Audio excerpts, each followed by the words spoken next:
नमस्कार दोस्तों, अगर आप उत्तर प्रदेश पुलिस कांस्टेबल की तैयारी कर रहे हैं या एसएससी जीडी की तैयारी कर रहे हैं तो ये वीडियो आपके लिए है। दोस्तों इस वीडियो में हम देखेंगे जीके जीएस के मोस्ट इंपॉर्टेंट क्वेश्चन, ठीक है ना। तो आइए यहाँ से देखते हैं क्वेश्चन नंबर 16। ठीक है, इसके पहले का मैंने क्वेश्चन जो है करा दिया था आपको, पिछला वीडियो जरूर देख लीजिएगा। लेक्चर नंबर 6 आप देख लीजिएगा, लेक्चर नंबर 7 है, ठीक है ना। देखिए क्वेश्चन नंबर 16 है कि निम्नलिखित कार्यों में से कौन सा संविधान सभा द्वारा नहीं किया गया था। ठीक है, पहला ऑप्शन दिया, इसने राष्ट्रमंडल में भारत की सदस्यता का अनुमोदन किया। आगे बढ़ते हैं और फ्रेंड्स यहाँ पर देखिए बी है। ठीक है, तो ऑप्शन सी सही है। कौन सा कार्य नहीं किया था? सी वाला नहीं किया था। इसने देश के प्रथम प्रधानमंत्री के रूप में जवाहरलाल नेहरू को चुना था, यानी कि ये गलत है। बाकी बी, इसने राष्ट्रगान और राष्ट्रगीत को अंगीकृत किया, ये सही है। डी वाला, इसने राष्ट्रीय ध्वज को अंगीकृत किया, ये भी सही है, ठीक है ना। तो यहाँ पर देख लेते हैं। देखिए, संविधान सभा द्वारा संविधान निर्माण के अतिरिक्त निम्न कार्य किए गए। मई 1949 में राष्ट्रमंडल में भारत की सदस्यता का सत्यापन, ठीक है। और देखिए 22 जुलाई 1947 को राष्ट्रीय ध्वज अपनाया। याद रखिएगा दोस्तों, बहुत ही मोस्ट इंपॉर्टेंट है। राष्ट्रीय ध्वज को कब अपनाया गया? 22 जुलाई 1947 को, ठीक है। 24 जनवरी 1950 को राष्ट्रगान को अपनाया और 24 जनवरी 1950 को राजेंद्र प्रसाद को राष्ट्रपति चुना गया, ठीक है ना। जवाहरलाल नेहरू को भारतीय जनता द्वारा प्रधानमंत्री जो है चुना गया। तो ये याद रखिएगा, ठीक है ना। आगे बढ़ते हैं, फिर अगला क्वेश्चन देखते हैं। देखिए दोस्तों, ये केवल लिखा हुआ है बड़ा है, लेकिन पूछा बहुत ही छोटा सा है, ठीक है ना। देखिए देखिए कह रहा है कि भारत और बांग्लादेश के बीच भूमि सीमा समझौते पर हस्ताक्षर होने के बाद बांग्लादेश के साथ कुछ विशेष अंतः क्षेत्रों की अदला बदली करने तथा अंतः क्षेत्रों के निवासियों को नागरिकता देने के लिए संविधान की किस अनुसूची में संशोधन करने की आवश्यकता है? तो दोस्तों देखिए ऑप्शन नंबर सी, यानी कि पहली अनुसूची में जो है संशोधन करने की आवश्यकता है। तो आइए पढ़ लेते हैं इसको पूरा डिटेल में। देखिए, भारतीय संविधान की प्रथम अनुसूची में भारतीय संघ के घटक राज्यों एवं संघ शासित क्षेत्रों का उल्लेख है, ठीक है ना। अतः यदि भारत एवं बांग्लादेश के मध्य अंतर क्षेत्रों की अदला बदली हेतु समझौता को लागू किया जाता है तो प्रथम अनुसूची में संशोधन की आवश्यकता होगी। वर्तमान में भारतीय संविधान का 100वां संशोधन इसी जो मतलब कि संशोधित जो है अधिनियम इसी विषय से संबंधित है, जो वर्ष 2015 में पारित किया जा चुका है।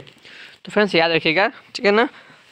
आगे बढ़ते हैं, अगला क्वेश्चन देखते हैं। क्वेश्चन नंबर 18, डैश भारत के संविधान का संप्रदाय संसद नए राज्यों को बनाने और बदलते कानून सीमाओं या मौजूदा कानूनों के नाम से उपयुक्त कानून बना सकता है। तो कौन सा अनुच्छेद दोस्तों? ऑप्शन डी, अनुच्छेद 3, ठीक है ना।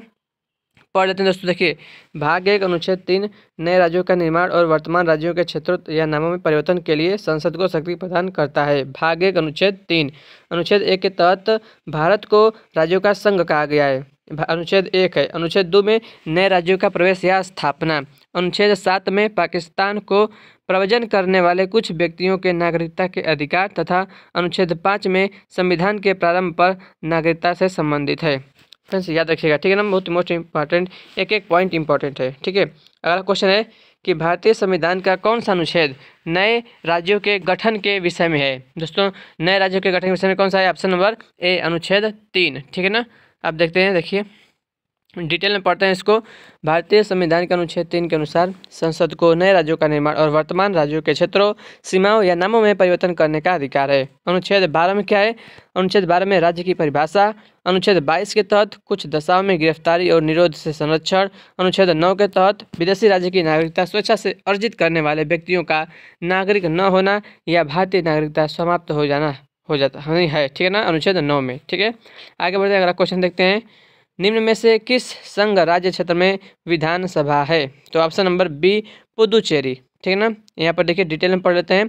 भारत देश में कुल 7 संघ राज्य क्षेत्र हैं दोस्तों, अब तो 8 है, 28 राज्य और 8 केंद्र शासित प्रदेश, ठीक है ना। तो फ्रेंड्स देखिए, दिल्ली और पुदुचेरी ये दो जो है ऐसे केंद्र शासित प्रदेश हैं जहाँ पर क्या है, विधानसभा है, ठीक है ना, दिल्ली और पुदुचेरी, ठीक है। और फ्रेंड्स जो अधिनियम है ये वाला 31 अक्टूबर 2019 से लागू होगा, ठीक है ना। यहाँ पर देखते हैं, चलिए आगे बढ़ते हैं, ठीक है, छोड़िए। देखिए, भारतीय संविधान में इस समय कितनी अनुसूचियाँ हैं दोस्तों? तो ऑप्शन सी, 12 अनुसूचियाँ हैं, ठीक है ना। 26 जनवरी 1950 को संविधान को भारतीयों पर लागू किया, ठीक है ना। इसमें 395 अनुच्छेद, 8 अनुसूचियाँ और 22 भाग थे। बाद में संविधान में 4 अनुसूचियों को बढ़ाया गया और वर्तमान में संविधान में कुल 12 अनुसूचियाँ हैं, ठीक है। अगला क्वेश्चन देखते हैं, कौन सा राज्य भारतीय संविधान की 6ठी अनुसूची में उल्लिखित नहीं है? नागालैंड, असम, त्रिपुरा, मिजोरम। तो ऑप्शन ए नागालैंड। ठीक है, आइए डिटेल में देखते हैं इसको। भारतीय संविधान में 22 भाग 395 अनुच्छेद और 12 अनुसूचियाँ वर्तमान में हैं। संविधान के अनुसूची 6 में पूर्वोत्तर के 4 जनजातीय क्षेत्रों असम, मेघालय, त्रिपुरा, मिजोरम के प्रशासन के संबंध में उपबंध है। नागालैंड का इस अनुसूची से उल्लेख नहीं है। ठीक है ना, याद रखिएगा 4 राज्य कौन कौन से हैं? असम, मेघालय, त्रिपुरा, मिजोरम। ठीक है, क्वेश्चन नंबर 23 देखते हैं, संविधान की निम्नलिखित अनुसूचियों में से किसका सही मेल नहीं है? ऑप्शन ए कहा कि 8वीं अनुसूची में मान्यता प्राप्त भाषाओं की सूची निहित है। दूसरा, 9वीं अनुसूची में कुछ अधिनियमों और विनियमों के सत्यापन के प्रावधान निहित है। सी, 12वीं अनुसूची में नगर पालिकाओं की शक्तियाँ, अधिकार और जिम्मेदारी निहित है। और डी में क्या कह रहा है? देखिए 11वीं अनुसूची में अनुसूचित क्षेत्रों और अनुसूचित जनजातियों के प्रशासन और नियंत्रण के प्रावधान निहित हैं। तो ऑप्शन फ्रेंड्स डी, देखिए यही वाला गलत है, डी वाला सही मेल नहीं है। ठीक है ना, कथन डी अनुसूची और प्रावधान का सही मेल नहीं है। यह अनुसूचित जाति और अनुसूचित जनजाति के प्रशासन और नियंत्रण के प्रावधान 5वीं अनुसूची में निहित हैं। ठीक है, न कि 8वीं में, तो 11वीं में। ठीक है, 5वीं में। ठीक है ना, जबकि 11वीं अनुसूची में 73वें संविधान संशोधन अधिनियम 1992 द्वारा पंचायती राज संस्थाओं के कार्य करने के लिए 29 विषय प्रदान किए गए हैं। अन्य सभी कथन जो है वो सही सुमेलित हैं। ठीक है, अगला क्वेश्चन देखते हैं, राज्यसभा में भारत के प्रत्येक राज्य के लिए सीटों के आवंटन का भारत के संविधान की किस अनुसूची में उल्लेख किया गया है? देखिए सीटों का आवंटन, ठीक है ना, राज्यसभा में सीटों का आवंटन कौन सा दोस्तों, कौन सा अनुसूची है? ऑप्शन डी चौथी अनुसूची में। ठीक है ना, चौथी अनुसूची में। आइए डिटेल में पढ़ते हैं इसको। देखिए राज्यसभा में भारत के प्रत्येक राज्य के लिए सीटों के आवंटन का उल्लेख भारतीय संविधान की चौथी अनुसूची में है। 6वीं अनुसूची में क्या है?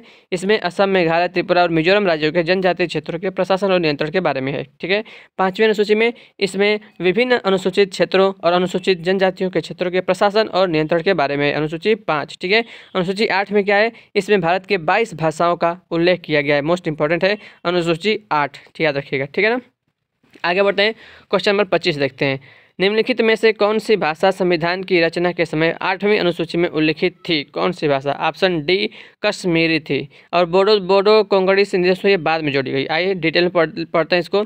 भारतीय संविधान की रचना के समय 8वीं अनुसूची में कश्मीरी भाषा का उल्लेख किया गया था। 21वें संविधान संशोधन अधिनियम 1967 में सिंधी तथा 92वां संविधान संशोधन जो है 2003 में मैथिली, संथाली, डोगरी और बोडो को शामिल किया गया है। अतः कश्मीरी भाषा संविधान की रचना के समय 8वीं अनुसूची में उल्लिखित थी।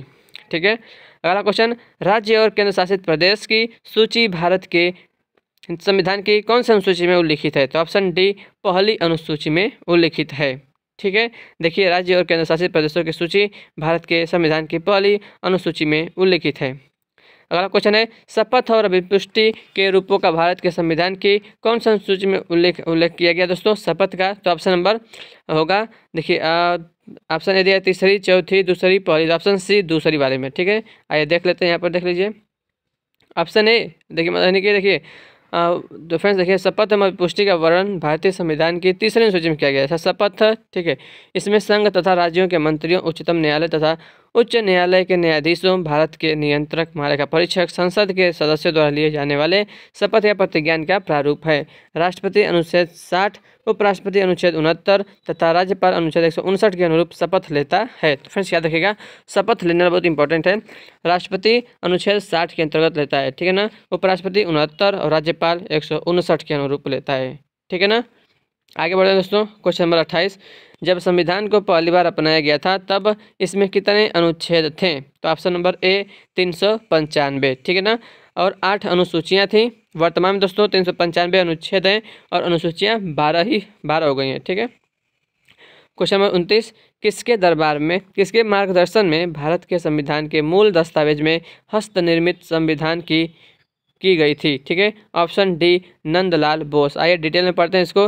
नंदलाल जो है बोस का जन्म दिसंबर 1882 में बिहार के मुंगेर नगर में हुआ था। इन्होंने जवाहरलाल नेहरू के आग्रह पर भारतीय संविधान के मूल प्रति को अपने चित्रों से सजाया। इस संविधान के 22 भाग के चित्रों को बनाने में कुल 4 वर्ष लगे। बहुत ही मोस्ट इंपॉर्टेंट क्वेश्चन है। देखिए यहाँ पर कह रहा है कि भारतीय संविधान के संदर्भ में निम्नलिखित कौन सा कथन जो है वो सही है? ठीक है ना, तो फ्रेंड्स ऑप्शन ए यानी कि ए और बी दोनों सही है, तो ये दोनों पढ़ लेते हैं। उनके पास केंद्रीय जांच ब्यूरो सीबीआई को तलाशी और जब्ती करने के लिए प्राधिकृत करने का अधिकार है, बिल्कुल सही बात है। बी वाला, लोकपाल को भ्रष्टाचार के आरोप से जुड़े सरकारी नौकर के तबादले अथवा निलंबन की सिफारिश करने का अधिकार है, ठीक है ना। लोकपाल को दोस्तों भ्रष्टाचार के आरोप से जुड़े सरकारी नौकर के तबादले अथवा निलंबन की सिफारिश करने का अधिकार है। तो दोनों ऑप्शन सही है, ऑप्शन ए और बी दोनों, ठीक है। आइए अगला क्वेश्चन देखते हैं, क्वेश्चन नंबर 31। संविधान के अनुसार इनमें से कौन सी भारत की राष्ट्रीय भाषा है?